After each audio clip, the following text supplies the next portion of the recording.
Hoje nós vamos abordar aqui uma doença psiquiátrica que é mais comum em pessoas jovens com idade aí entre 15 e 35 anos e vamos trazer também essas informações sobre a esquizofrenia. A doença se caracteriza por alterações no funcionamento da mente, provocando mudanças de comportamento. Então, nosso convidado, olha só, é o psiquiatra Davis Rocha, que já está aqui na nossa salinha de estudo, no nosso estúdio. Tudo bem, doutor Olá, Davis? tudo bem, boa tarde. Estou querendo estudar, né? Não deixa de a gente estudar um pouquinho quando vai falar sobre o tema, viu? Sim, sempre aprendendo, de fato. Sempre aprendendo. Então, seja bem-vindo, né? Muito obrigado. É um prazer estar com você aqui na área, com os espectadores da Cidade Verde. Obrigada, gente. A curiosidade aqui para a gente começar o nosso bate-papo, doutor Davis, ele é piauiense, né? Hoje ele atende em São Paulo, estava de férias aqui, a gente aproveitou e convidou o doutor Davis para falar sobre esse assunto, né? Ótimo, veio bem a calhar. Então, ótimo. Obrigada aí por interromper suas férias, doutor, para poder conversar um pouquinho com o público aqui do Vida Saudável. Bom, e a gente queria começar, que o senhor explicasse para a gente o que é a esquizofrenia. Por que essa doença, ela acontece, ela surge em algumas pessoas? Bom, a esquizofrenia é uma doença mental grave, tá? Caracterizada especialmente pela presença de alucinações e delírios, tá? Alucinações são percepções falsas, então todos os órgãos do sentido podem estar alterados, podem dar alterações da percepção. Por exemplo, eu posso escutar coisas, sendo que não há ninguém produzindo esse som. Eu posso ver coisas que não há. Eu posso sentir toques na pele, eu posso sentir cheiros e sabores. São alucinações. Isso são alucinações, tá? E delírios. Delírios são juízos falsos. A pessoa tende a ter uma crença falsa da realidade. Em geral, na esquizofrenia, as crenças são de perseguição, de que há pessoas mal intencionadas querendo fazer algo contra você ou de que tudo ao redor tem a ver com você. Então, as pessoas ali naquele canto estão reunidas e estão falando sobre mim. Quando eu entro no ônibus, eu acho que todo mundo ri de mim. Se falam alguma coisa, falam de mim. Então, esses são os mais são os sintomas que caracterizam, de fato, a esquizofrenia. São sintomas que a gente chama de psicóticos. Então, por isso mesmo, a esquizofrenia é um transtorno psicótico. Não é só isso, tá? Há outros sintomas que podem estar presentes na doença. Doutor Davis, a gente sempre coloca um resuminho aí dos sintomas. Vamos lá. Delírios, alucinações, o senhor já falou. Pensamento desorganizado. Anormalidades na forma de se movimentar, alterações do comportamento, sintomas negativos, eu queria que o senhor explicasse melhor esses sintomas negativos, falta de atenção e concentração e alterações na memória. Claro que a pessoa não vai desencadear tudo isso num momento só, né, doutor? Nem precisa estar presente em todos os pacientes, todos esses sintomas. Sim, de fato. Delírios e alucinações a gente precisa que haja esses sintomas para a gente fazer esse diagnóstico do transtorno da esquizofrenia. Como eu falei, é um transtorno psicótico, então precisa há de haver a presença desses sintomas psicóticos. Mas quando a gente fala em esquizofrenia, a gente está falando de uma doença multifacetada, em que as pessoas podem apresentar vários sintomas acessórios. Nem todas as pessoas vão apresentar todos os sintomas que os espectadores viram na tela. Mas, enfim, alguns deles são mais ou menos frequentes. A gente tem, por exemplo, alterações do pensamento, como foi listado, né? Então, a pessoa não organiza bem as ideias. Então, quem está conversando com alguém que apresenta essa alteração do pensamento, naturalmente vai ter uma alteração na fala, na maneira de falar.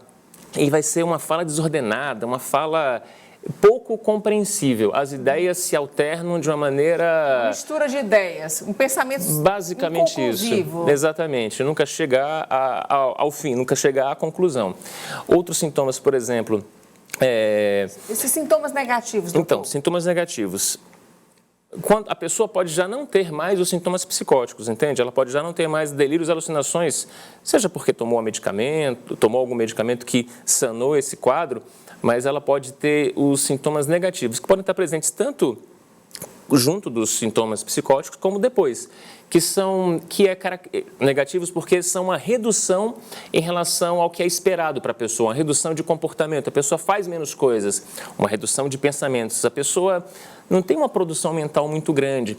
Você percebe que essas pessoas com predomínio desses sintomas negativos ficam mais em casa, têm menos interesse, têm menos motivação para fazer coisas. Isso seria uma depressão ou seria outra coisa completamente diferente? Eu estou tentando imaginar o que as pessoas em casa estão... Não, mas isso é muito comum, porque dúvida, existe... Isso é muito comum, porque quando a gente vê alguém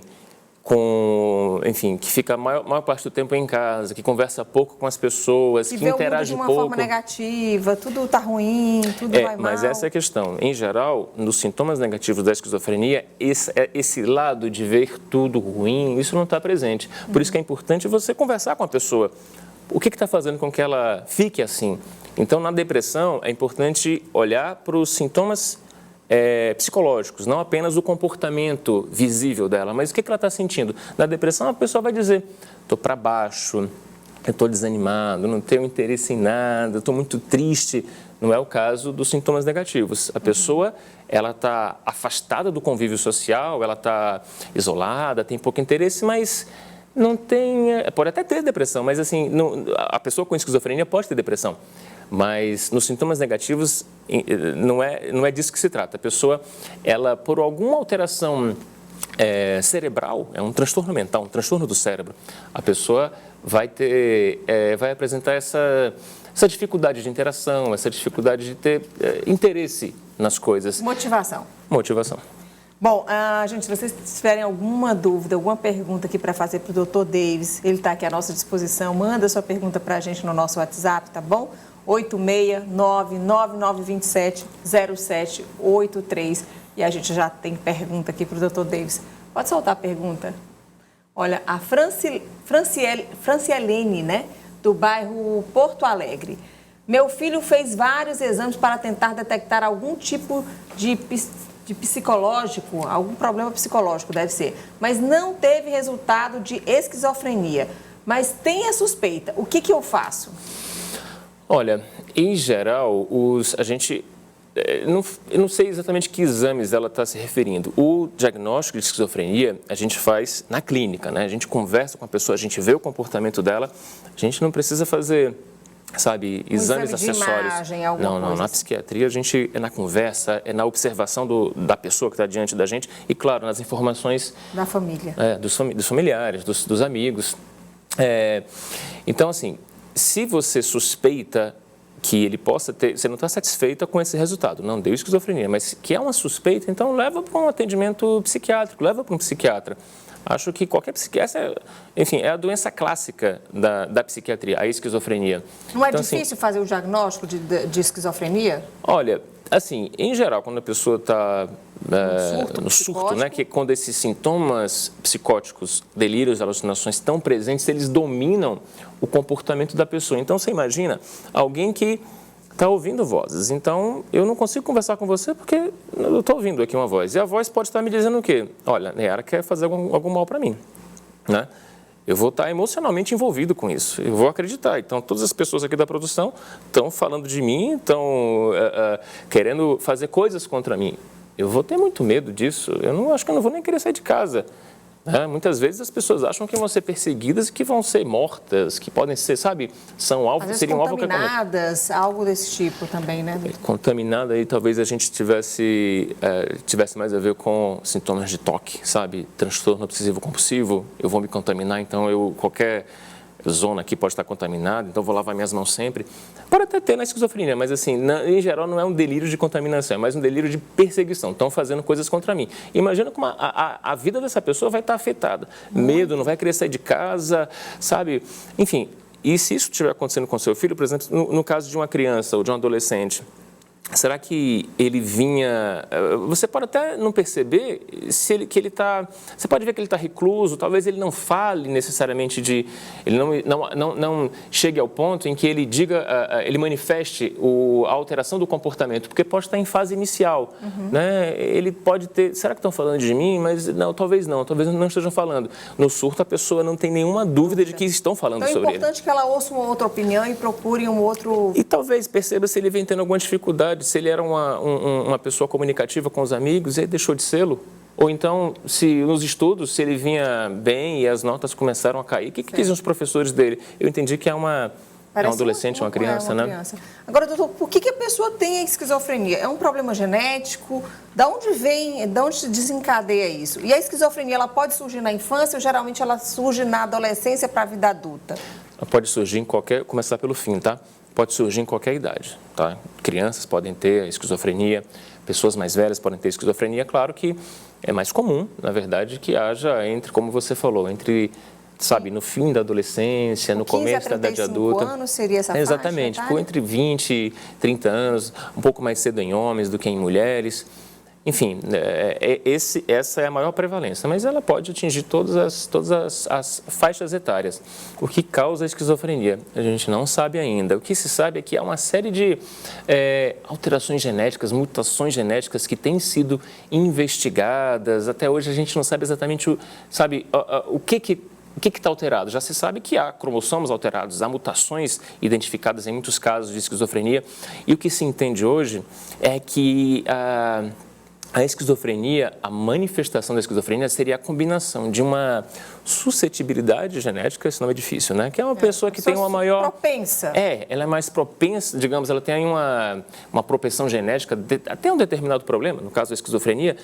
Quando há algum estresse ambiental, quando há, por exemplo, uma imigração, a pessoa muda de cidade, muda de país, quando há algum choque emocional muito grande, quando há uso de drogas, isso é um estresse emocional. Né? Sim, exato. O uso de drogas, ele pode desencadear numa pessoa que já é suscetível a ter esquizofrenia, ele pode desencadear a doença? Sim, exatamente. E isso está bem, digamos assim, estudado, especialmente para maconha, jovens com alterações genéticas, com determinada mutação genética, quando usam maconha antes dos 18 anos de idade, há uma maior chance de que eles desenvolvam esquizofrenia, de que tenham quadros mais graves, enfim.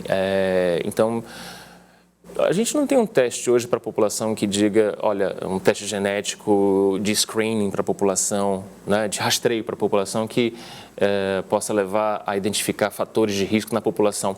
Então, o que eu posso dizer é o seguinte, se você tem um parente que tem esquizofrenia, é melhor você se abster de drogas, porque aí você vai estar... Casos na esquizofrenia é uma doença hereditária, então, se há um caso na família, há a maior chance de que haja outros casos. Então, você não vai querer, digamos, se você puder ter algum fator, se você puder evitar fatores como, por exemplo, o uso de drogas, você vai estar provavelmente evitando o surgimento, o desencadeamento da doença. Bom, doutor, a entrevista está muito interessante, eu quero até deixar já uma pergunta aqui no ar. Tá bom? Claro. Em relação a esse problema, a gente vai para um rápido intervalo e a gente volta com esse assunto. E a pergunta que eu gostaria de fazer, você está em casa, é essa aqui para o doutor. Doutor, se a pessoa tem uma predisposição, ela vai em algum momento da vida desencadear a esquizofrenia ou não? Por exemplo, eu tenho um fator genético que eu posso desenvolver esquizofrenia. Se eu não utilizar drogas ou se eu não tiver algo que me incentive a ter, eu posso passar esse tempo, a minha vida toda, sem ter esquizofrenia? Fiquei clara com essa pergunta? Ficou. Respondo agora ou depois? Não, depois, tá bom? Depois do intervalo. Sim, claro. Não é só uma questão genética. É preciso que haja também, em geral, um fator ambiental que vai ativar, digamos assim, a doença. Então, se você tem um familiar que tem a doença, é a maneira mais fácil de você saber se você tem uma predisposição genética, sabe? Você tem um familiar que tem essa doença. Você não vai fazer exames nas pessoas, assim, aleatoriamente, para ver se elas têm o fator de risco. Então, o que você pode fazer? Se você tem um familiar que tem esquizofrenia, o fator de risco mais facilmente evitável é o uso de drogas, o uso de maconha e, enfim, se você vai evitar maconha, é melhor evitar qualquer outro tipo de droga, porque ainda que a maconha seja mais associada, mesmo o álcool, cannabis também, isso pode levar em alguns casos, a esquizofrenia. Então, a melhor coisa a fazer é evitar substâncias e aí sim você vai certamente contribuir para manter a sua saúde. A sua saúde mental, né? Sim. Então, vamos para as perguntas, que tem muitas, viu, doutor David? Ótimo, que bom. O senhor mais objetivo para poder a gente Claro. responder o máximo possível. Olha, a pergunta da Osana, do bairro Aeroporto. Esquizofrenia pode surgir na vida adulta? A pessoa pode ter a doença e desenvolver depois? Então, ela pode, sim, geralmente pode ter a doença, está lá no gene dela, digamos assim, e ela pode vir a desenvolver quando ela, por exemplo, tem algum fator ambiental associado, como o uso de drogas, como a gente já falou aqui. Então, e isso na idade adulta. Em geral, essa faixa etária, fim da adolescência e começo da idade adulta, é a faixa etária mais afetada pela doença. Ou seja, a pessoa pode não desenvolver, pode desenvolver com 50 anos esquizofrenia? Com 50, olha, eu já tive Pode pacientes também? com 70, com 80. Claro que quanto mais tarde e quanto mais cedo é menos frequente. A gente sempre vai avaliar se há, por exemplo, uma pessoa que desenvolve mais tarde, a gente vai ver se não se trata de, sei lá, uma demência, que é uma doença que surge mais comumente em pessoas mais idosas. A gente vai digamos, apurar o diagnóstico. Ok. Tá? Vamos lá, outra pergunta. Do William Poti. Boa tarde, viu, William? Em qualquer lugar que eu estou, penso que todo mundo está sorrindo e falando de mim. Isso pode ser esquizofrenia? Olha, isso pode ser o que a gente conversou há pouco, né? Pode ser um delírio, né? A pessoa acha que tudo se dirige a ela, tudo tem a ver com ela. Isso é um sintoma presente na esquizofrenia. Então, sim, pode ser que seja. Então, é bom. Mas também pode ser que não, né, doutor? Pode ser algo... Assim, se isso está incomodando, pode ser que não. Sim, pode ser, tenho essa impressão, mas isso não me incomoda, tá? Ok. Agora, se isso chega a te incomodar ao ponto de você, sabe, fazer essa pergunta aqui no ar, talvez seja interessante você procurar ajuda, procurar o posto de saúde mais próximo, conversar com o médico, ver se ele te referencia a um psiquiatra, porque vale a pena avaliar esses outros sintomas que a gente conversou aqui hoje no programa. E não só esse, mas também se tem outros sintomas aí. Exatamente. Não é isso, William? Então procura lá teu médico aí, teu posto de saúde, tá bom? Vamos para outra pergunta. Dani Maria. Ela é de Piripiri, é uma cidade, você é piauiense, né, doutor? Eu Sim, estou falando com piauiense aqui, mora em São Paulo, mas é piauiense. Olha, então, Dani, vamos lá para a sua pergunta. Tenho suspeita que minha mãe tem esquizofrenia, porque eu moro em um bairro distante dela e ela costuma dizer que está escutando meus filhos chorando. Isso pode ser esquizofrenia? Bom, aí a gente está falando seria uma alucinação, né? Ela pode estar tendo alucinação. Então, mesmo com os filhos dela distantes, ela escuta, parece que eu estou escutando os filhos chorando. Então, assim, isso é uma alucinação. Isso pode ser o sintoma de esquizofrenia. Mais uma vez, não é somente escutar os filhos chorando, mesmo que eles não estejam lá presentes, que vai dar o diagnóstico. Mas sim, pode ser. Se você está percebendo isso na sua mãe, se percebe talvez alguma outra alteração, talvez essa seja a que chame mais atenção. Veja se não há outras alterações, veja se ela escuta outras coisas, veja se ela está desconfiada do vizinho, que pode estar fazendo alguma coisa contra ela, ela pode achar isso. Também, nesse caso também eu vou recomendar que procure o médico mais próximo. Ok, vamos para outra pergunta. Esther, eu acho que é Esther, né, doutor, esse nome? Parece que sim. Esther. Estou com 3 dias muito mal, uma tristeza imensa, vontade de desistir da vida, com pensamentos negativos. Pode ser depressão? Olha, a gente tem que ver depressão, o estado emocional depressão, né? Que você pode ter depressão como se fosse tristeza, né? Um estado emocional, alguma coisa acontece, alguma desilusão, qualquer coisa na sua vida que te entristece. Isso pode ser uma depressão. Agora, se a gente está falando em depressão, doença, em geral a gente espera que ela esteja presente há mais tempo, tá? Não somente há 3 dias. Então, que ela já venha se arrastando há algum tempo, 2 semanas, 3 semanas, um mês, justamente para diferenciar um estado psiquiátrico, a doença, a depressão, do que é o estado emocional, uma depressão. Porque, gente, todo mundo pode pontual. ter tristeza, né, doutor? Todo mundo pode ficar, E se você tem um sim. motivo para estar triste, é normal que você esteja triste, porque você tem um motivo, né? Tristeza faz parte da vida, sem dúvida alguma. Eu sempre digo, os psiquiatras não tratamos tristeza, nós tratamos a depressão clínica, a doença, a depressão. Tá. Doutor, a gente tem uma cartela aí sobre os tipos de esquizofrenia. Eu queria que o senhor tentasse explicar para a gente, claro. Porque são vários tipos, né, doutor? Uhum. Esquizofrenia paranoide, por exemplo. Tente resumir um pouquinho. Não, classicamente, a paranoide seria aquela mais clássica, característica, né? As pessoas, o predomínio, onde há o predomínio dos sintomas psicóticos, delírios e alucinações. Ela fica com a paranoia. Achando Exatamente. que está perseguindo, que tem alguém querendo fazer mal. E a catatônica, esquizofrenia catatônica? Nesse caso, há uma maior alteração motora, alteração física. A característica desse quadro é a pessoa ficar imóvel, parada, sabe, durante muito tempo em posições pouco naturais. Isso vai ser o quadro, é o que mais chama a atenção da catatonia. Qual é a outra? Olha, a esquizofrenia... Hebefrênica ou desorganizada? Obrigada, assim, não é tanto... Isso ocorre mais frequentemente em pessoas jovens, muito jovens, até adolescentes jovens, sabe? E é menos caracterizado por... Pode ter delírios, alucinações, mas o afeto vai estar perturbado, vai haver comportamentos mais estereotipados, quer dizer, reações emocionais pouco comuns, muitas bizarrices no comportamento. O que vai chamar mais atenção é um comportamento, digamos assim, bizarro, e menos as ideias, estão me perseguindo, estão falando de mim, e mais um comportamento muito bizarro, muito incomum. Vamos para outra, olha, esquizofrenia indiferenciada. Nesse caso, há uma miscelânea, assim, há uma mistura, a gente não vê bem uma distinção. Ele pode ter sintomas dos vários tipos, paranoide, hebefrênico e catatônico. E qual é a última? Residual, se eu não me engano, não é isso? Residual costuma ser, a gente costuma observar em pessoas que já tiveram vários episódios de surtos psicóticos, por exemplo, e aí, ao longo dos anos, esses surtos, esses episódios vão ficando mais, a alteração vai ficando mais amena e a pessoa fica com um quadro mais disfuncional. Então, justamente quando aqueles sintomas negativos sobre os quais falamos há pouco, eles vão predominar. Então, esse já é esse é um caso de alguém que já está há anos com esquizofrenia. Tá, tem mais perguntas, gente? Muitas perguntas chegando. Tem mais uma pergunta, vamos lá. Terezinha, meu sobrinho tem esquizofrenia, mas não aceita tratamento. O que o doutor recomenda a gente fazer? Olha, enfim... Isso é complicado, né? Existe muito preconceito com qualquer doença mental, especialmente com esquizofrenia. O que eu costumo dizer é que, olha, não importa, tudo bem, eu não quero tratar o diagnóstico, a esquizofrenia. Quando a gente ouve esse nome, né, esquizofrenia, já pensou dizer para esse jovem, esquizofrênico, você é esquizofrênico? Não, não sou. Quer dizer, há uma associação de esquizofrenia com violência, com coisas muito ruins. Então, talvez ele não queira que o nome dele esteja associado a isso. O que eu posso dizer é, você está sofrendo. Essa pessoa está sofrendo. Não importa se a gente chama isso de esquizofrenia, o que quer que seja.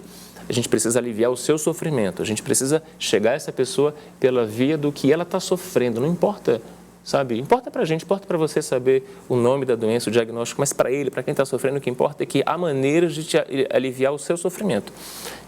E a medicação é a maneira mais clara, mais fácil de você evitá-lo. Então, eu acho que uma dica aí, gente, aqui a gente está fazendo um bate-papo, né, com um especialista e eu aqui como intermediando aí o público que está em casa.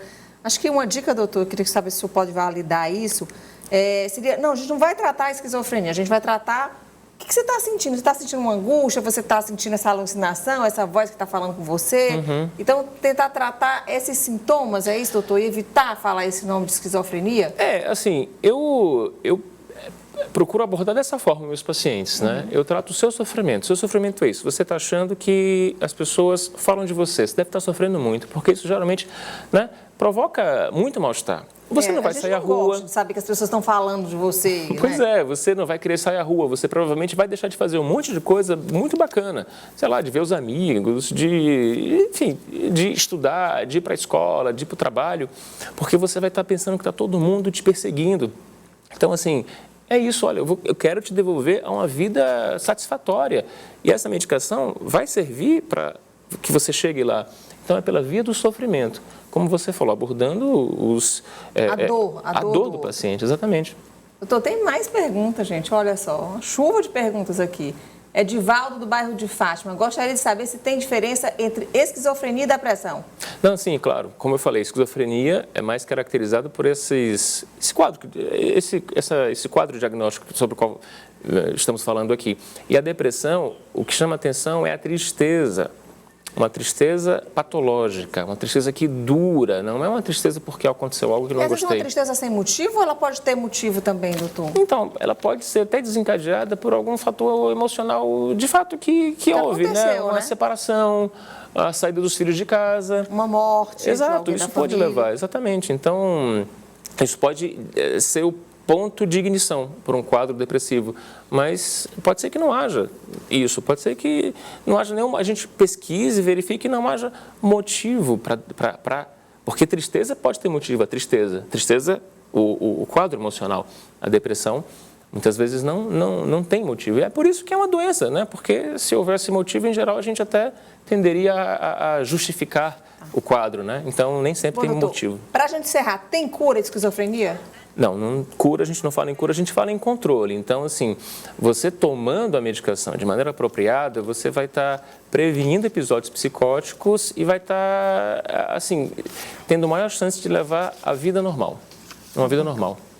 Olha, muito obrigada pela sua participação aqui, tá bom? Conversei com o psiquiatra, Dr. Davis, não é isso? Exato. Davis Rocha, muito obrigada pela sua participação. Aproveite aí suas férias, eu espero aí para vocês de casa que a gente tenha ajudado de alguma forma a entender um pouquinho mais sobre essa doença, né? A esquizofrenia. Muito obrigado, eu que agradeço a participação.